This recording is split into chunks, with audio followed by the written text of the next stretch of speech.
All right. Hello, everyone. Welcome back to another episode of the Scorpion Movement Podcast. I'm your host, Jordan, and today I'm joined by my regular co-host and good friend, Jacob Ruchinski, as well as Adam Gnade. Gnade. Am I pronouncing that correctly? No, it's Gnade. Gnade. Okay, sorry about that. Adam Gnade, who is a writer, a musician, DIY farmer, if you feel as if that's an appropriate description, and generally accomplished artist and creative, I'd say, who originally hails from San Diego, as I understand it, who I'm very excited to speak with today. Now, generally speaking, to provide an introduction here, our podcast episodes tend to take a fairly eclectic approach in terms of formatting and structure. And what that means in this case is that we incorporate a combination of both pre-written questions and topics of discussion, so ones that we've written down beforehand as notes to guide us, as well as bouts of more spontaneous and free-flowing discussion. And so what those pre-written questions serve to do is they act as jumping off points, in a sense, for more free-flowing discussion. So with that in mind, sometimes I almost try to introduce the guests, but I feel like that'd be a bit presumptuous of me. So I'll actually just let you introduce yourself and just speak on your own behalf. I mean, tell our audience briefly about who you are, what you do, essentially your background, how you've developed as a creative over the years. If you want to, you can go into as much detail as you'd like, actually, really, because I know it's a really broad set of questions, but just go ahead. Yeah. Well, as far as introduction, I'm probably going to keep that short. It's weird talking about yourself in that sense.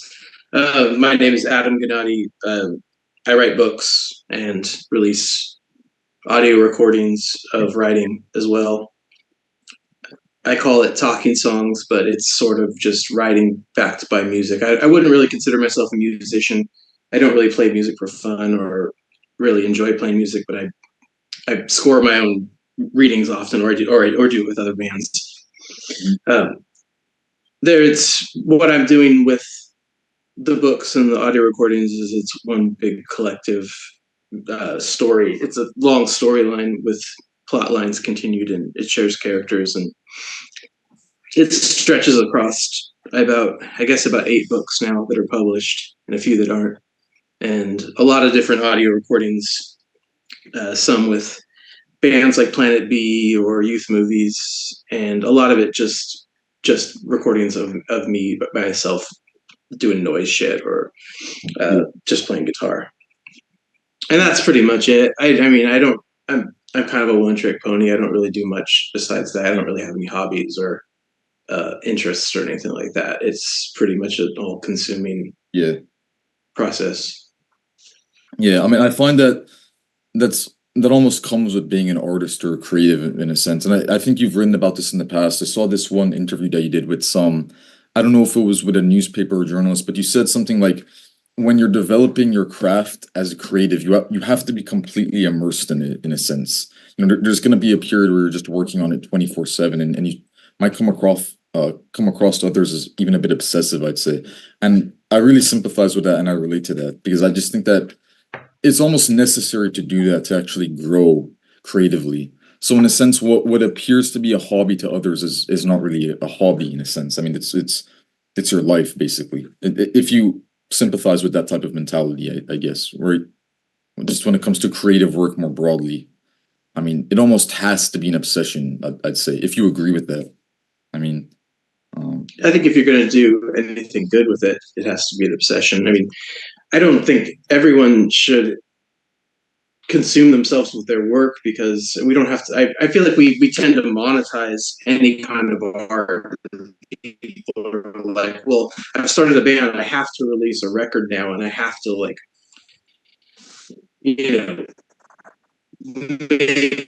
money off it, or not everybody has to go that path, and it's not the most comfortable path. And financial security, I wouldn't advise it to anyone, but it's what I've done, and it's what I continue to do and what I plan to continue to do. Yeah, definitely. And then you said also you described yourself as a bit of a one-trick pony, but the thing is, I'd say even in that regard, though, and this is my perspective, maybe I'm just speaking for myself, because I also write on the side somewhat, but there's so much that's contained within even a single artistic medium that it's almost as if you have to be a bit polymathic in your sensibility just to succeed in that medium. For instance, in regards to your novels, because I wanted to begin actually with some of the novels, because I read Locust House recently. I thought that was really interesting. Yeah, on the surface, it's a book, it's a novel, but I think it's more than that, because there's a lot of very deep cultural and subcultural knowledge that goes into a book like Locust House. There's a lot of knowledge about the geography of a place like San Diego, the history of that place, the culture of that place, the lives that have unfolded, the deaths that have unfolded in a place like that. And, that requires you to be very knowledgeable, I think, but also requires you to have this interdisciplinary mindset. I mean, maybe this sounds a bit half-baked, or I'm not articulating this well, but I'm wondering, do you agree with that type of assumption about the nature of art, I guess? Like, what I'm getting at is, even within a single medium, it's never actually reducible to just the form of that medium, like writing or something like that. You know? Do you Yeah, I get you. I put a lot into them, and they're never just. I mean, I don't want to write traditional novels. I hate traditional novels. I'd rather never read a traditional novel again in my life. I want to do it to be something more. I don't know, like not philosophy, but something closer to like history and philosophy, but from a personal perspective. yeah, But yeah.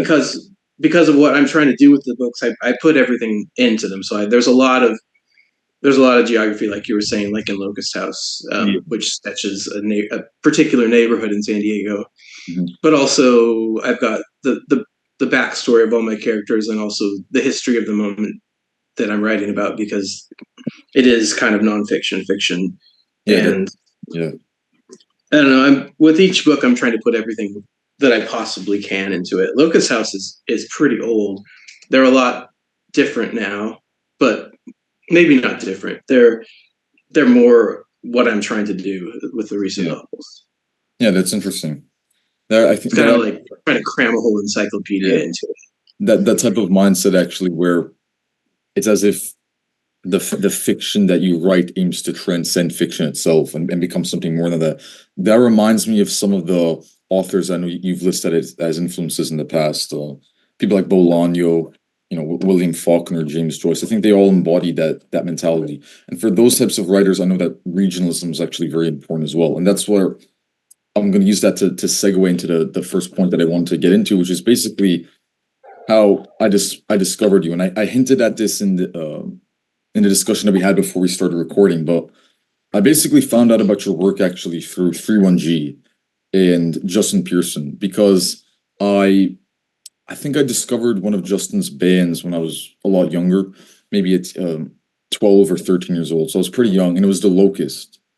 And I was really, really attracted to the sound of that band. I mean, I thought they were absolutely fascinating. And not just the sound, but the general aesthetic. And so after I listened to their LPs and the music that they put out, I realized that there was actually a bit of an extra musical world that was happening here as well. And it was this aesthetic and subcultural world in which they were embedded. And that world was unfolding in San Diego. And specifically the punk scene, or the underground culture scene of San Diego in the 90s and the 2000s, you could say. And then from there, I found out about Justin Pearson's podcast, Cult and Culture, which I thought was really interesting, had some great guests on. And then that's how I discovered you, because I saw that you were a guest on that podcast. I think that was probably 7 years ago, that one. So that was actually a while ago. And then I found your books and I started reading more about you.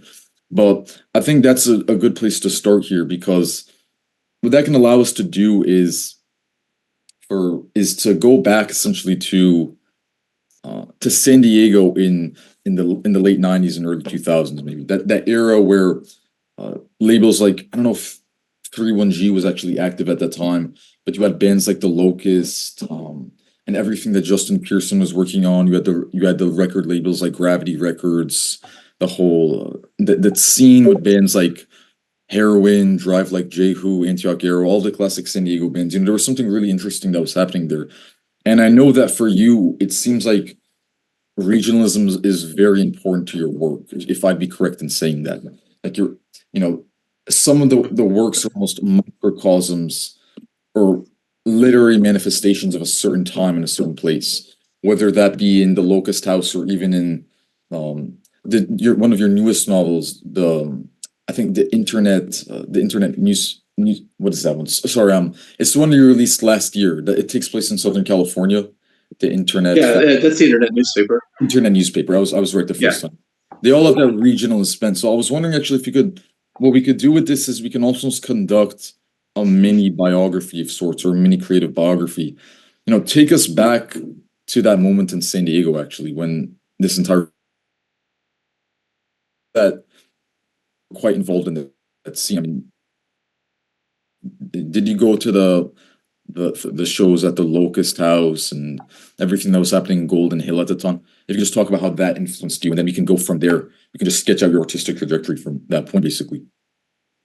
Okay, so I didn't really start going to shows until the year 2000, and I can't really speak for anyone else that was involved. I was kind of on the outside, and I got into going to shows, and I saw the Locust for the first time, and that was a big changing moment for me. But I pretty much right after that, I left San Diego and kind of was on the road for a while. Came back briefly in the mid 2000s. So like my adulthood in San Diego was very short, 2 years. So I grew up there, but I left, and I've been gone for a really long time. But from what I saw growing up in San Diego, it at the time was a very conservative place, a military town. Yeah. A lot of rich people, a lot of income disparity, which has not changed. I hated it. I hated San Diego, and I hated the culture, the beach culture, and I hated the all of it. As a young adult, as a child, I was fine. It was a good place to grow up. But as soon as I sort of realized what was beneath the surface of San Diego, I hated it. And seeing bands like Antioch Arrow or the Locusts, they were, to me at least, they felt like to me a reaction against all of that, against all the tourism and the white supremacy and this awful glossy beach culture, which can be really oppressive if you're not of that. And it was a breath of fresh air seeing those bands, and it changed me very fast, and I became a very different person very fast. And in that final year that I lived in San Diego, I wasn't involved in the scene, but I loved all the bands, and came back a few years later and kind of started getting to know everybody.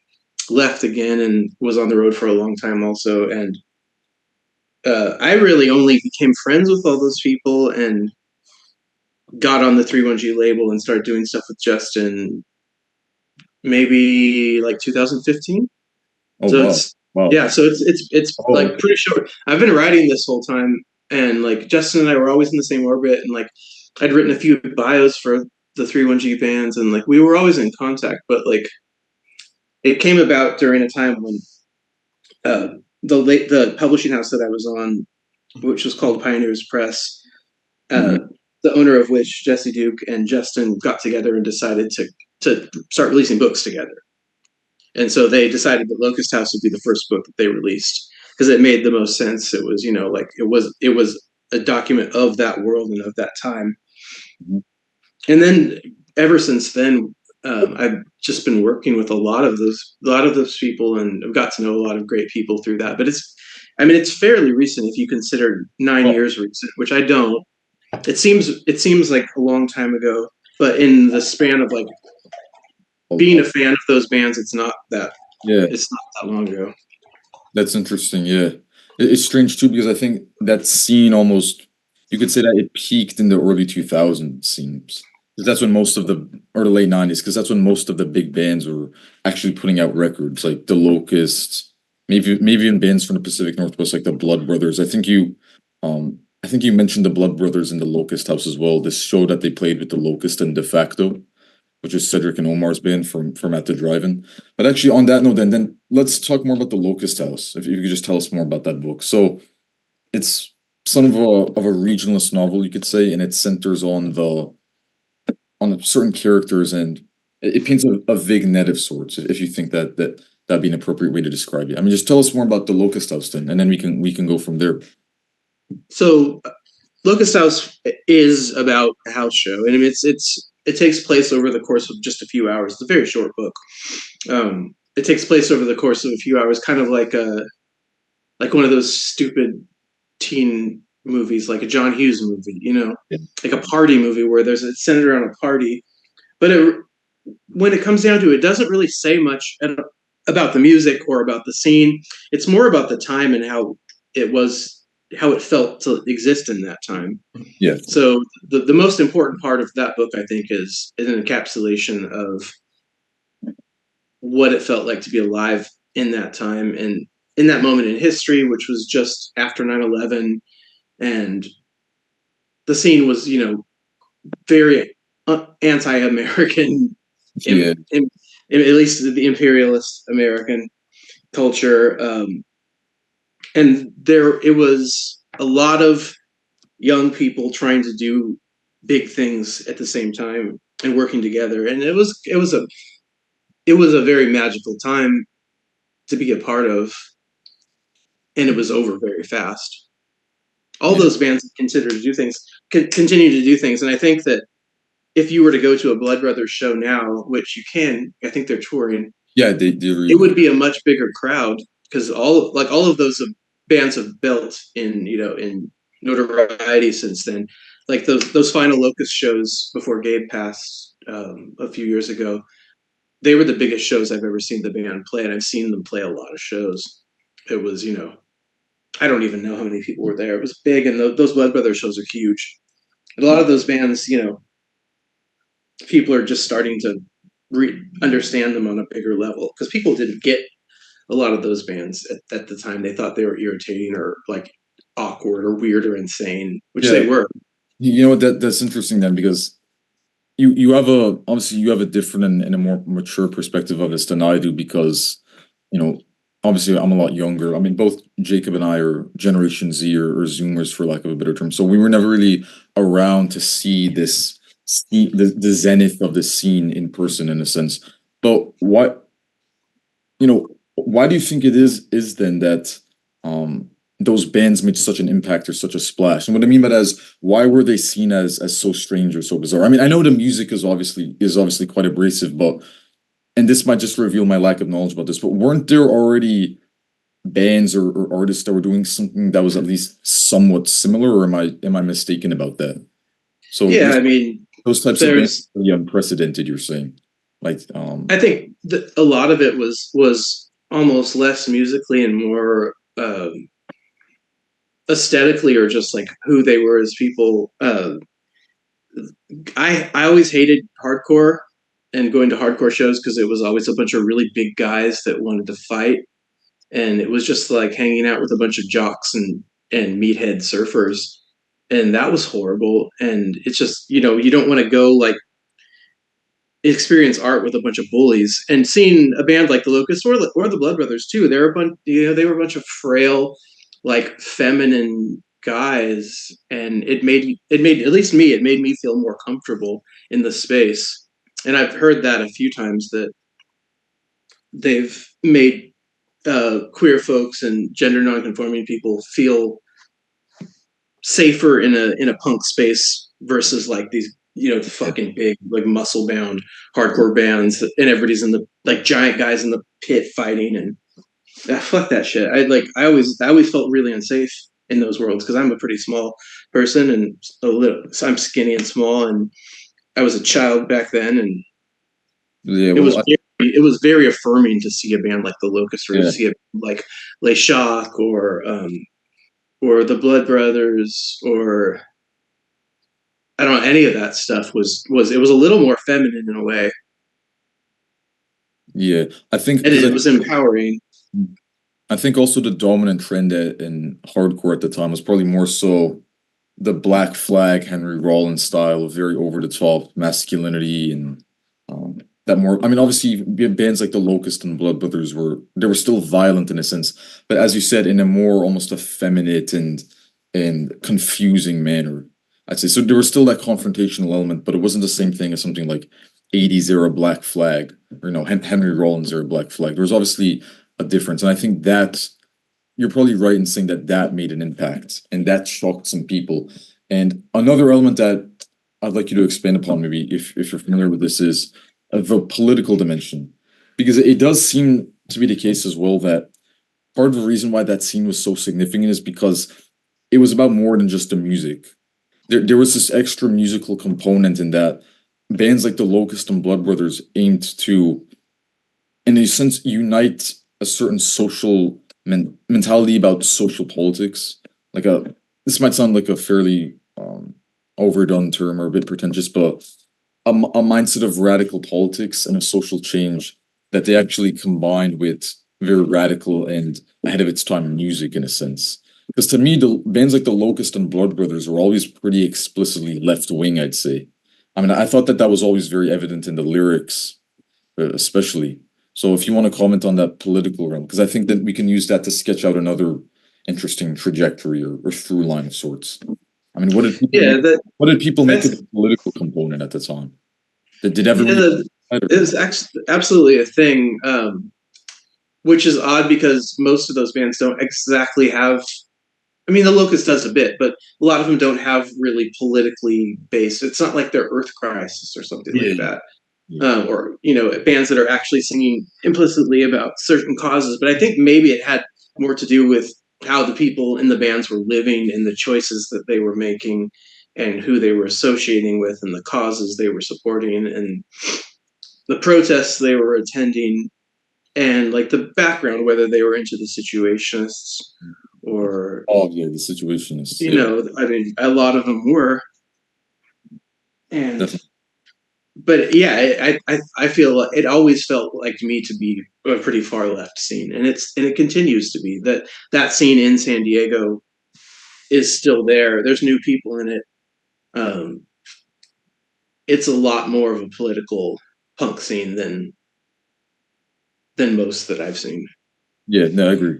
I mean, I feel like not everyone picked up on the political dimension, but to me, it was always quite apparent. I mean, it was quite clear to me. That's actually what drew me to some of those bands, as opposed to, other hardcore bands that seem to be purely about the music. I mean, obviously, the music is very important because at the end of the day, that is what you're making in these types of situations. Your bands and musicians, but I was also attracted to that extra musical component. But I think that it was pretty clear, especially in hindsight, in the lyrics of bands like the Locust and the Blood Brothers. Because, for instance, if you go to those early Blood Brothers records, much of the lyrical content has to do with the evils of corporate power, basically, and of consumerism, of capitalism, et cetera, et cetera. I think that entire album, March on Electric Children, if you remember that one, I think that was their second album, and I think that was actually one of the most successful 3-1G releases in the early days. That album's a concept album, and to me, the story there has to do with the nature in which sexuality in the modern age is uprooted from any human element or from any expression of the human condition and transmuted into the realm of profit, basically. And so it's an attack and it's an assault on, maybe this was just my interpretation, but maybe phenomena like the porn industry, just sexual exploitation, commodification, et cetera, et cetera. And to me, that actually seemed to be pretty ahead of its time. And what was even more brilliant about that was they, like you said, they didn't do it in this very explicit, in your face way, like as the case with bands like Earth Crisis or even earlier bands like Dead Kennedys, because they almost camouflaged it in a sense, or maybe not camouflaged, but they packaged it with these very surrealist lyrics. And I thought that that was always pretty interesting about that scene. I mean, what did you make of that dimension, like the lyrical content of some of these bands? Because that's also important here because I think that directly connects to writing and to to being a novelist in a sense. Like, Yeah, I mean, it's has your sorry. Go writing, ahead. sorry, has your writing? I know it's a bit all over the place, but I'm just trying to sketch out and connect different ideas and themes here. In that regard, has your writing too ever been influenced by lyrical content, for instance? No, I don't. I don't think it's ever been No. influenced by lyrical content. Maybe like early Bright Eyes or something like that. But it's like I'm mostly influenced by authors.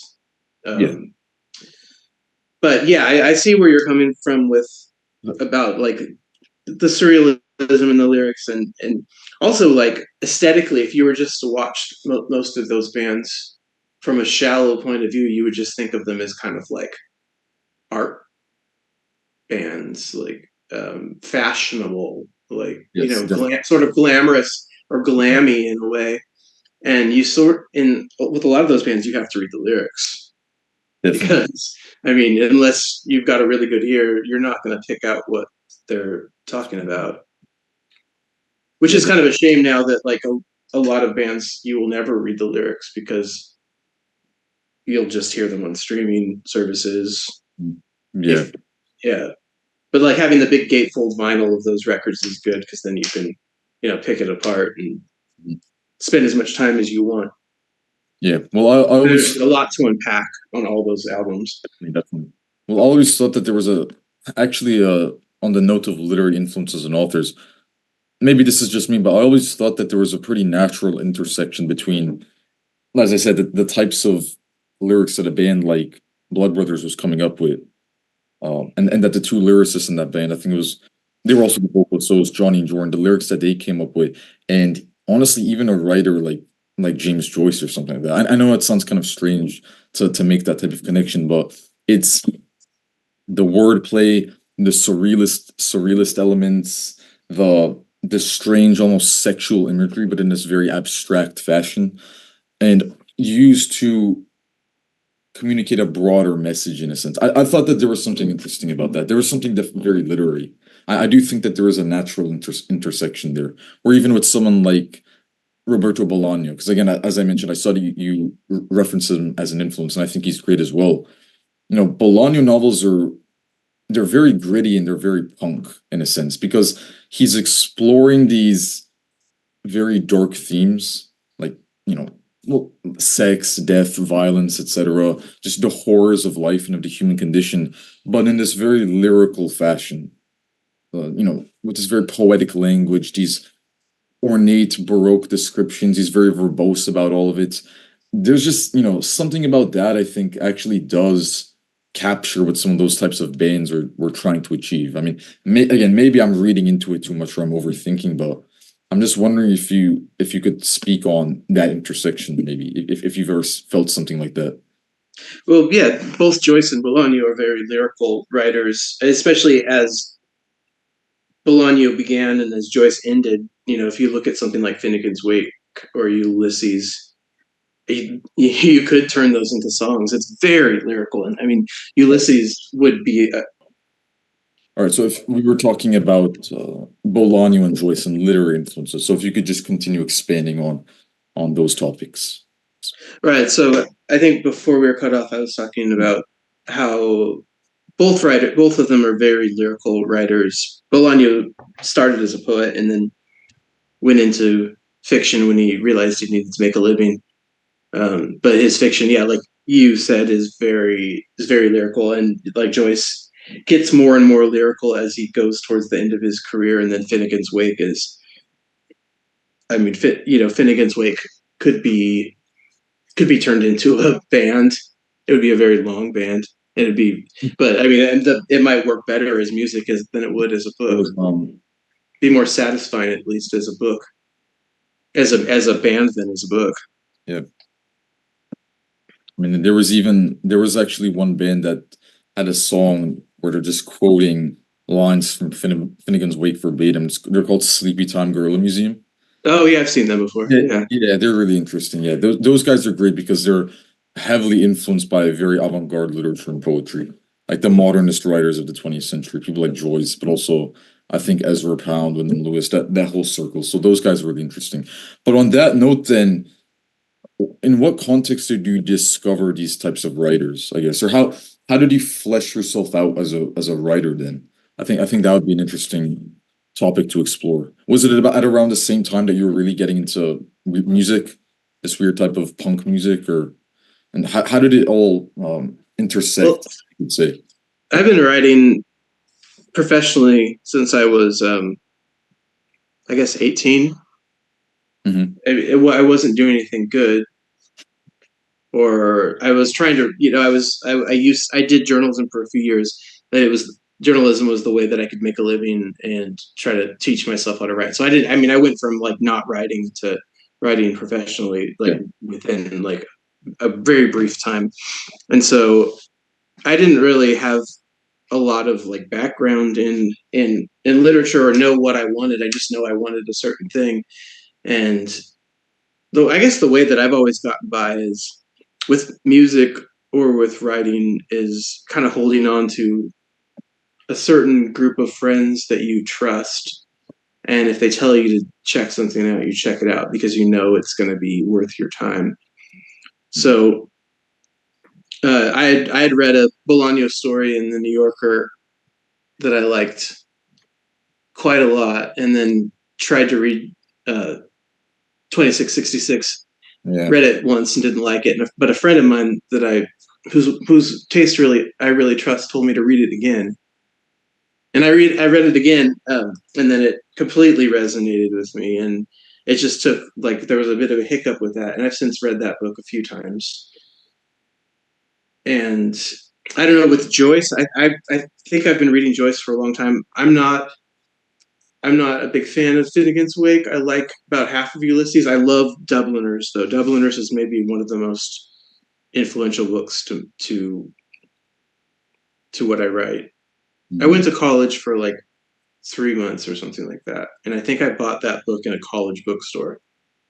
I see. Just it wasn't in one of the classes. It was there, and it was one of those like maybe Dover cheap thrift editions that were like $1.50 or something, and I bought it. And I've also read Dubliners many times. I think it's a very incredible work, and it's also it's talking about regionalist writers. It paints one of the greatest portraits of a city that has ever been done or that I've ever read.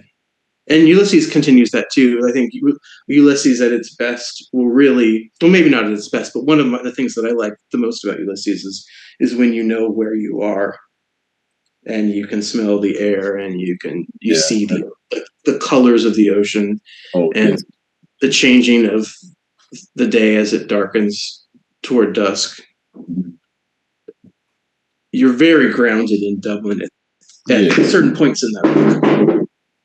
And I think that's the beauty of good regionalist writing as well, is that even though you're honing in on a specific region, it's actually that exact process that allows you to derive and arrive at uh, broader conclusions about humanity itself or about the human condition. I think even Joyce himself said that if I can get to the heart of Dublin, I can essentially get to the heart of man or of the whole world. And then he said that in the particulars contained universal. I do think that that's what good regionalist writing aims to accomplish fundamentally. And I think that also manifests in your writing as well, in books like The Locust House. But there were so many things that you just said right now that I find to be highly interesting. So to narrow in on one, and then what we can actually do from there is we can move forward in this almost quasi-biographical fashion.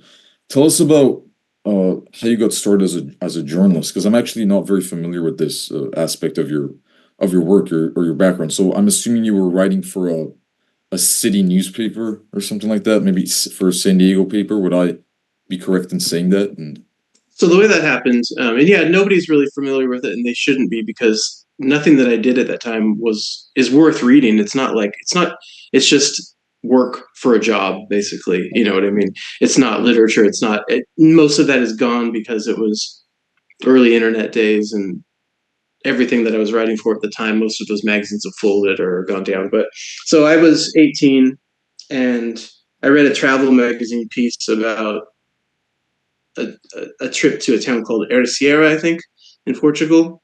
yep. And there was something about the style of that piece and how it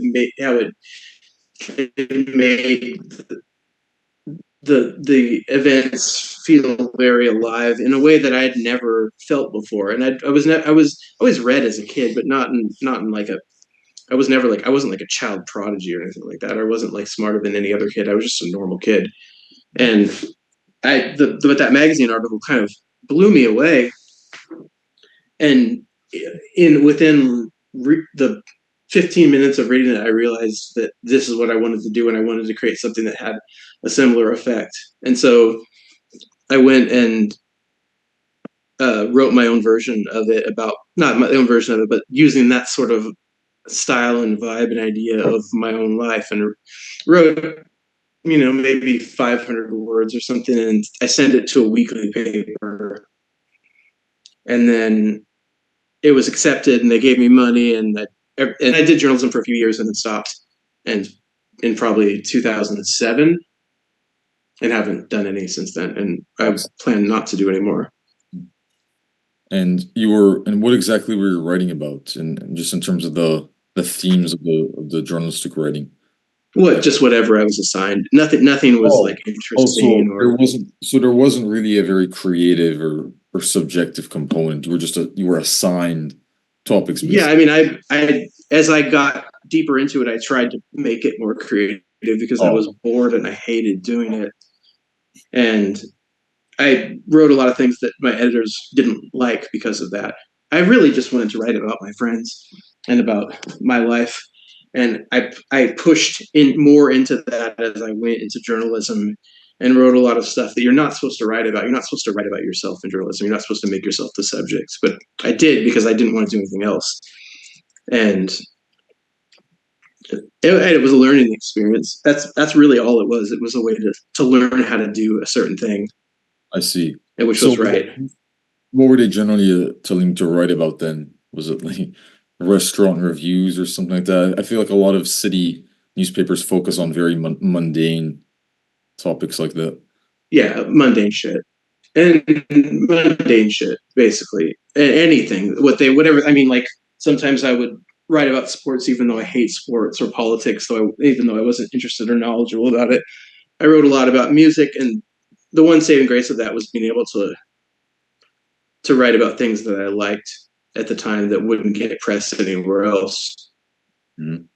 And I don't know, the weird part was, for some reason, I built up an audience, and when I started writing fiction, that audience was already there, which I don't know why I built up an audience or how that works, but like all the papers that I worked at and the websites that I worked at were like, I don't know, I was able to kind of do whatever I wanted for a while.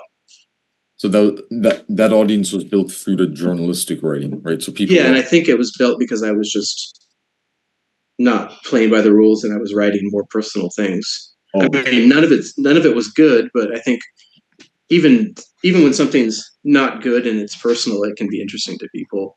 And maybe if they weren't used to seeing more personal work in a newspaper or in a magazine, it might have been kind of a shock to them, kind of like it was with me with that travel piece in Portugal. It was a shock because I've always read magazines.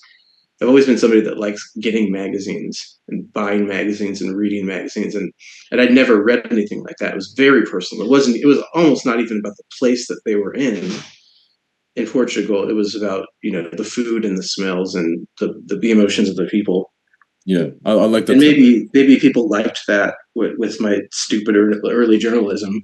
Yeah, I like that type of writing as well. Actually, I think on the note of these very intricate avant-garde writers, I think David Foster Wallace actually had a piece that was quite similar to that, about this cruise ship that he went on, and it was supposed to be ostensibly a travel journalism piece, but as you said, a similar phenomenon arose in that he actually used it to explore the emotions of the people involved, the sights, the sounds, the smell, everything that can be observed through the senses. And I think that type of travel writing is actually interesting, because I'm not interested in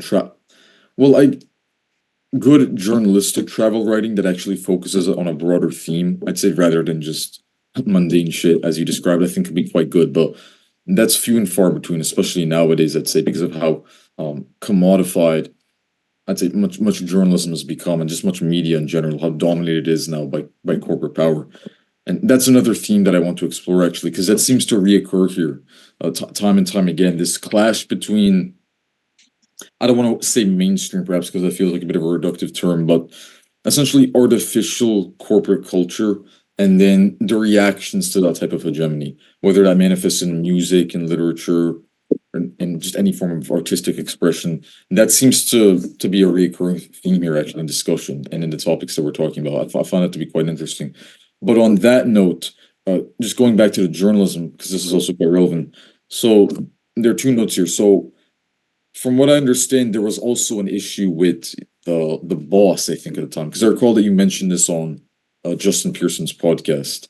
That there were some problems with the boss at the time, right? He was Oh, that was quite a bit later. oh, Well, not quite a bit later, but okay. all that stuff happened in a very short amount of time. But some friends and I in San Diego uh, ran a weekly paper in 2003 and 2004, kind of like when all the really good music that we've been talking about was happening. Yeah, yeah. And yeah, I've written about that. I've actually written about that in the book. I Wish to Say Lovely Things has a bunch about that.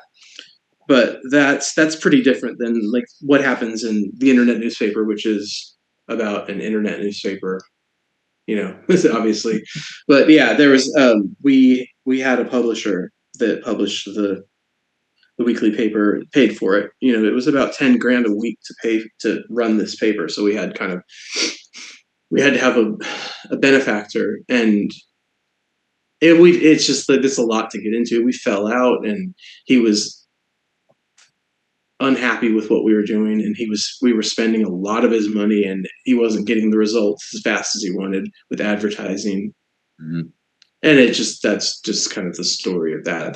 There's not much to tell. Well, there's a lot to tell, in fact, but maybe it's not particularly exciting. I guess all of the minute details, right? yeah.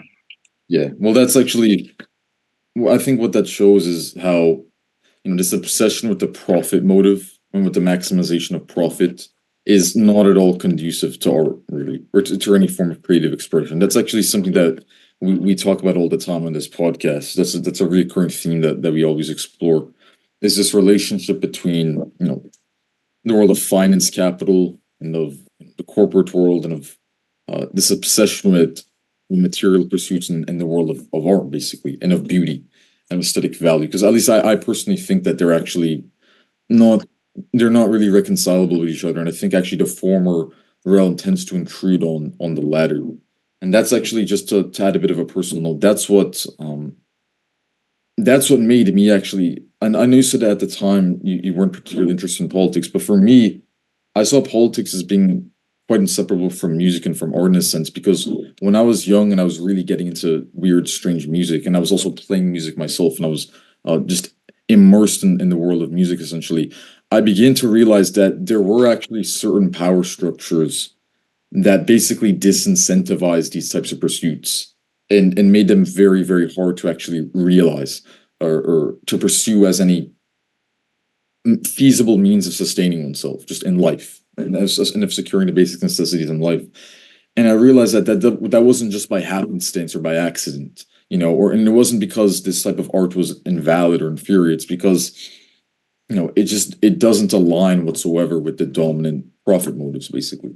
And, for lack of a better term, because I know this term is a bit overused maybe, but the capitalist system, basically.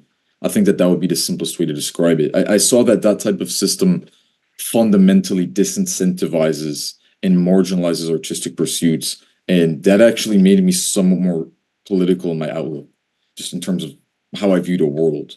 I'm wondering, I know it's not, well, maybe it is related to journalism in a sense, but I'm wondering, just because this thought came to my head, if you've ever felt similarly, or if you just think that there is that connection there, in a sense, that interplay.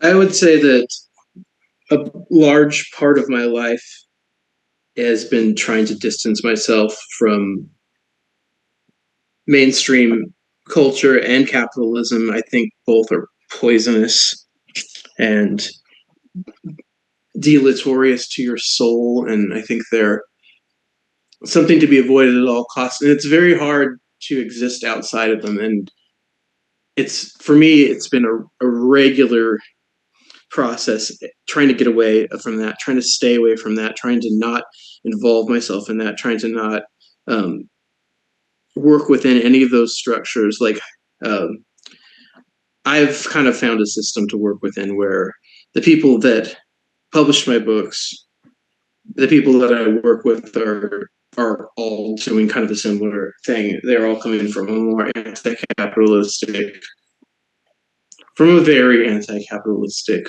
point of view, and and culture that we've kind of built up that a lot of us live within.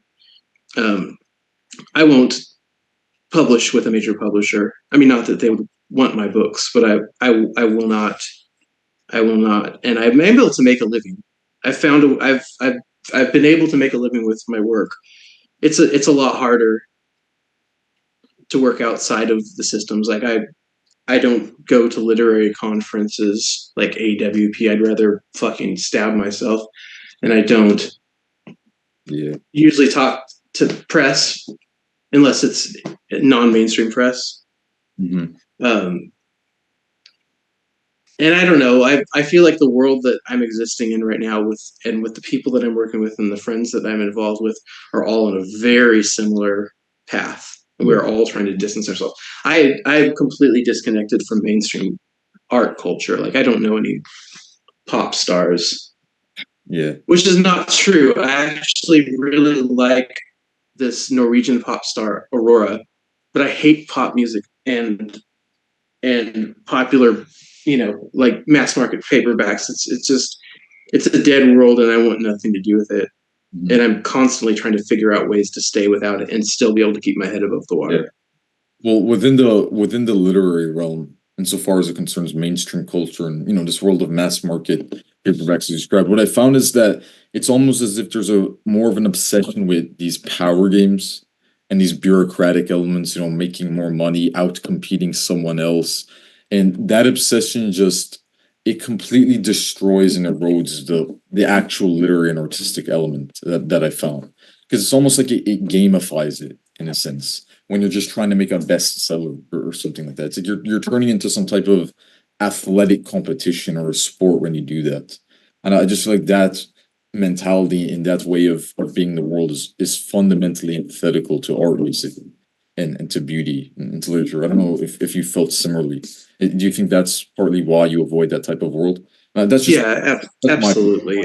I believe that the quest for any kind of power, even if it's smaller bits of social capital in your local scene, is dangerous and terrible. I think the people that go searching for power should be avoided at all costs. And I believe in breaking down hierarchy in any situation, whether that's in a family, in a social group.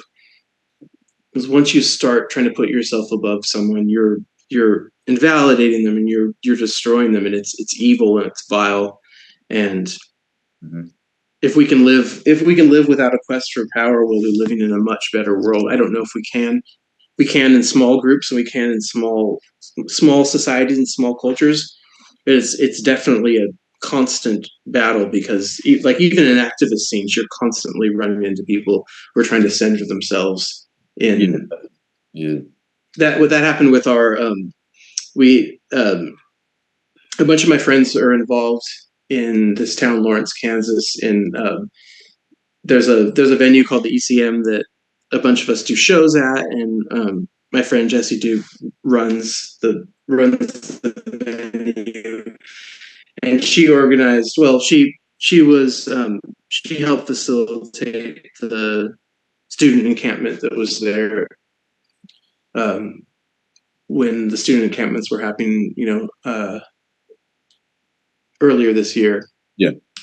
And even in that, like, these were all pro-Palestine activists, and there were people coming in that were coming in with an agenda to try to center themselves in the discussion and make themselves into kind of like some kind of fucking Che hero or something.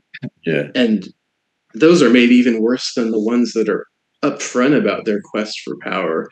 True, yeah. Like if you're pretending like you're not a hierarchical person, if you're saying that you're an anarchist, or that you don't believe in these things, but you're still like digging for power and trying to make it about you and create a cult of personality. It's a nest of vipers. Yeah, that's vile, definitely. I mean, to add a historical dimension, because I'm deeply interested in history as well. I don't know. I think you mentioned history earlier, but I've been taking more of an interest in history recently, just to try to understand some of the problems that we face at the moment. And I've constantly seen this tendency actually within the history of left-wing politics. Because if you look at, for instance, the Soviet Union, which was turned into this giant boogeyman, obviously as a result of the Cold War, I do think that originally they were, maybe I'm just injecting my own views here, but I do think that originally they were underpinned by a legitimate interpretation of the doctrine of Marxism-Leninism. And I think that they did actually have certain ideological coherence and seriousness in that respect. But over time, it seems as if that doctrine was heavily diluted as a result of the proliferation of these bureaucratic structures like the NKVD. And then over time, that was all consolidated under leaders like Khrushchev and Gorbachev and so on and so forth until the original message had been completely drowned out, basically. And it's not really clear to me if they actually adhered to it at all by for instance the late 80s or by the collapse of the Soviet Union itself in the early 90s.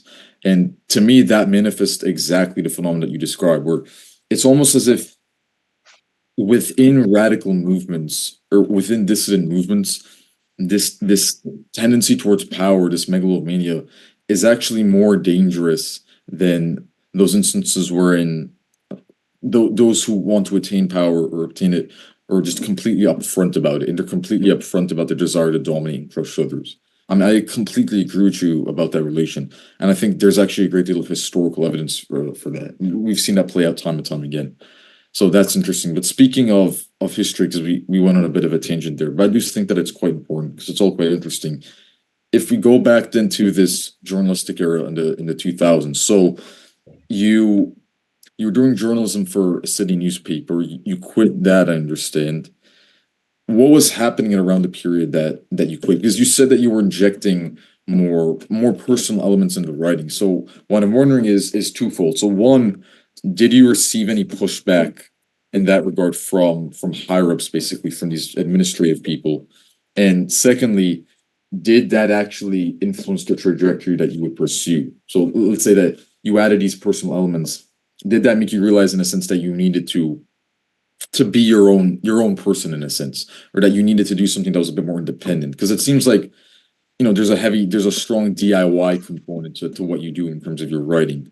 So how did that all play out then at that period after you quit, basically, or after you stopped working for the newspaper?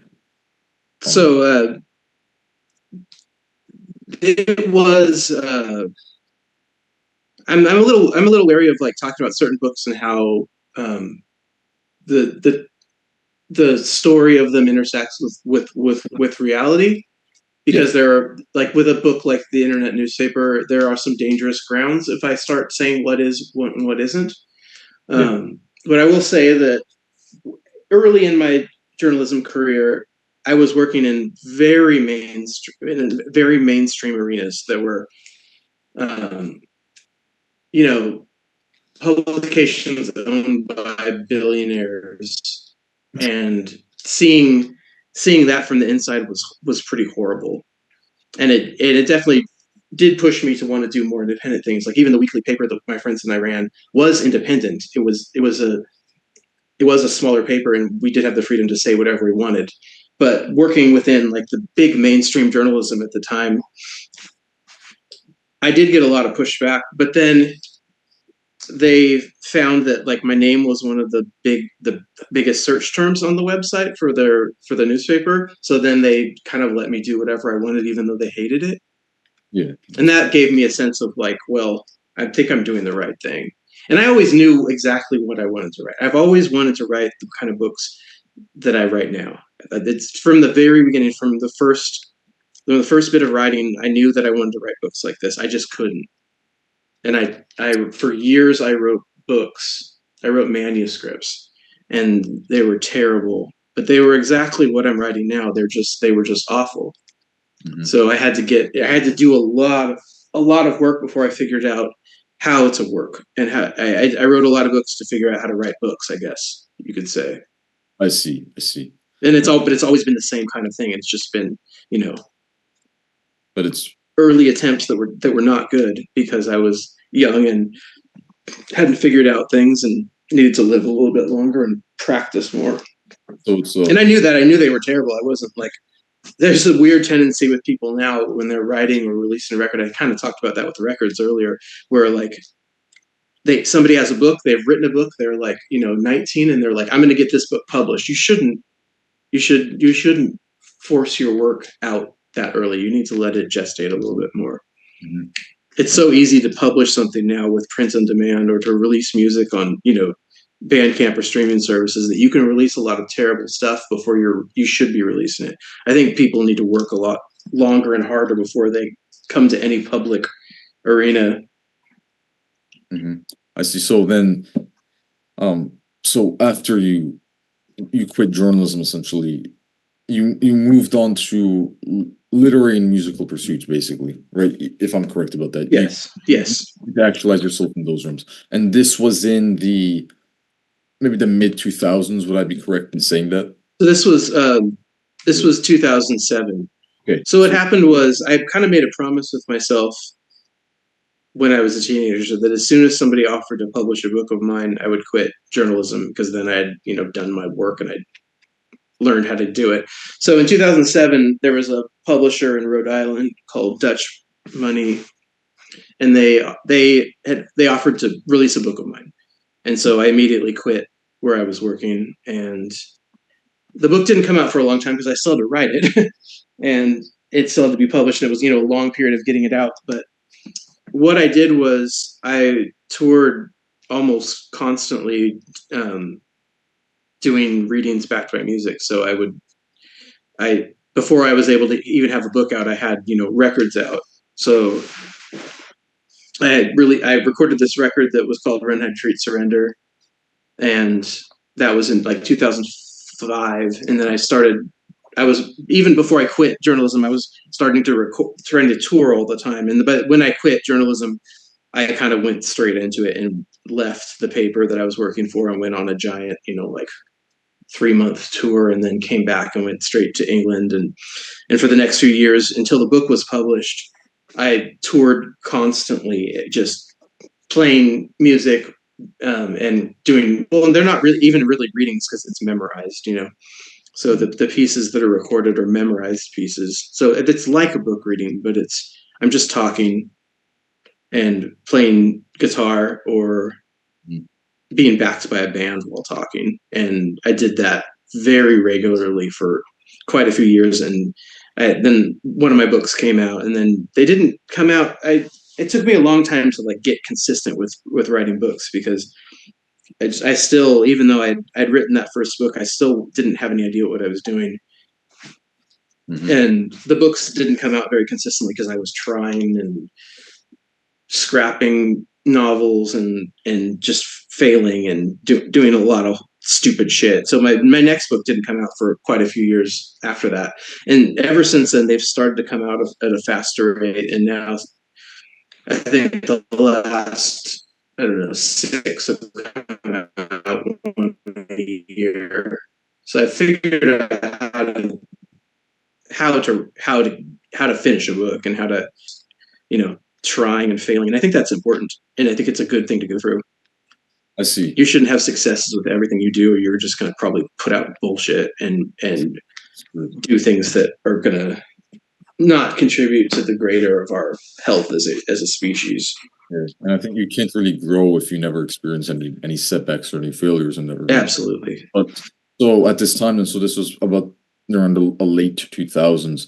So you were working both the musical realm and the literary realm, but it seems like you've always had, maybe not always, but you've had this desire to interconnect the two realms, right? Because you use both to paint certain stories, if I'm understanding this correctly. Like there's a certain storyline that runs through all of the work, basically, and the musical and literary works, right? If you could just expand on that intersection, feel free to do so. Yeah, well, the storyline is my life and the lives of the people Always. that I know. So it's a thing that will go on until I'm dead. So there's a lot of material there. Um, so it took me a while to figure out that I needed to combine the two. So I had my first book that was being finished, and it was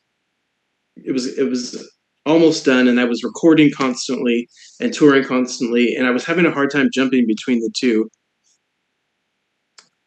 But then I realized that they weren't any different. That even without intending to, the talking songs had the same characters as the book because I was writing about my life, and I realized that I had already connected them without even thinking of it. And then at that point, I really cemented the two things together. I mean, I kind of don't even consider what I do music. It's got music in it, but it's more like writing. Mhm. And then the whole series, it's a big series that I call "We Live Nowhere and Know No One," and the idea of is to leave behind a big uh, body of work that can be explored as like the books can be seen all as one long novel. You could put them all together, and the recordings could be seen as almost the same thing, where they could be strung together as one giant, hundreds and hundreds of track record. Fascinating. That's interesting. So, and ultimately, the literary works and just this artistic project in general centers on your life, essentially. Would I be correct in saying that your life and the lives of Yes. people known are close to you? Okay. So from that foundation, are there any specific themes or ideas that you tend to explore or that you try to weave together and interconnect? Just Yeah, I obviously mean, I would say that there's well, a lot of themes that I'm probably not even aware of while I'm doing them.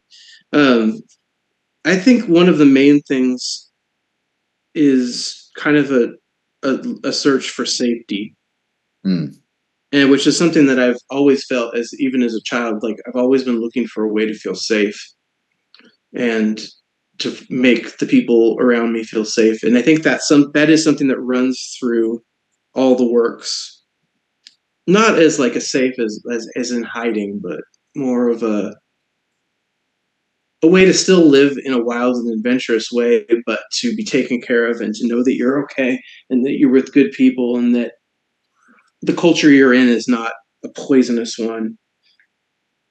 And about the life, and a lot of it is about the life choices that you make to find this culture. Like I live in the country, isolated from any kind of scene, but I also go to the nearest town a lot, Lawrence, Kansas, as I was saying, and there is a scene that I'm a part of, but it's a scene that I think we all try our best to um, take care of each other, and maybe if anything, that scene is defined by is like people taking care of each other and hmm, watching out for each other, and understanding that we live in a very dangerous, strange, and quite often awful time in which is getting increasingly worse and will probably get much worse in the next couple of years. And that the thing that we all have to do is we all have to look out for each other and make each other feel loved and safe, and to pick anybody up that falls down as much as you possibly can. so safety, that would be a key theme. Yeah, I resonate with that. And I think in regards to the state of the world, well, sis, I think the artistic process and art itself will always be there at least to provide us with a certain refuge or a sanctuary in the face of this, of this terror and of the horrors of the world in a sense. So I think we're lucky to have that, obviously, and I do think that the injection of beauty into the world is always necessary. It's always going to be needed, and the destruction of beauty in life, whether that actually being the architecture that we see on a daily basis or in the types of music and the art that we consume, that has runoff effects and that permeates other areas as well of our life. Let's so I do agree that that's all very important. We're running out of time here. It says that we only have about 2.5 minutes on the clock. So what I'd say to wrap up this podcast, we conducted a mini biography of sorts. So let's move then from the late 2000s, early 2010s to the present day. And if you could just briefly recap or tell us about what you're working on the moment, what people can look forward to, where people can find you, just so that we can wrap up the podcast with a nice conclusion, basically. It's been quite interesting. I am working on a novel that's based in 2024, and I'm writing it as it happens every single day. And it's going to be a reflection of what we're all dealing with. And the idea of this book is to try to show people that we can get through this and that give some ideas of what we can do to survive this time. Mm-hmm. Yeah. And I've never written completely in the present like I am now, and it feels good. It's harder, but I'm sure that book will surface at some point next year. Next year, interesting. And any other projects or anything else that's notable that we should? That consumes every second of my day. Second, I see. All right, perfect. Well, Adam Gnade, thank you for coming on the podcast. I mean, that about wraps it up. It was really interesting to actually conduct this biography of sorts, this artistic biography, and just explore everything that you've worked on over the years. So thank you. I agree. Really, even though I was just listening in, I really found it fascinating. I didn't get to talk much during this one, but I certainly did enjoy the discussion. Yeah, we had a great time. I mean, thank you. Obviously, time is precious, so we really appreciate you for taking about 1.5 hours, I think, actually, because that's how long we've been running for, out of your day to talk to us. So, yeah, we're the Scorpion Movement. We're a growing channel, growing artistic collective, and we're going to produce more content like this in the future. So, stay tuned and keep listening. Thank you. All right, thank you very much. I'm going to stop the recording and thank you, Adam. Thank you. Thanks for talking to me. Bye, everyone. Of course. Recording stopped. Okay, so I think it's just gonna exit in about 30 seconds automatically. Okay. So less than that. So we have to say our goodbyes, unfortunately. Let's say our goodbyes. So yeah, it was great talking to you.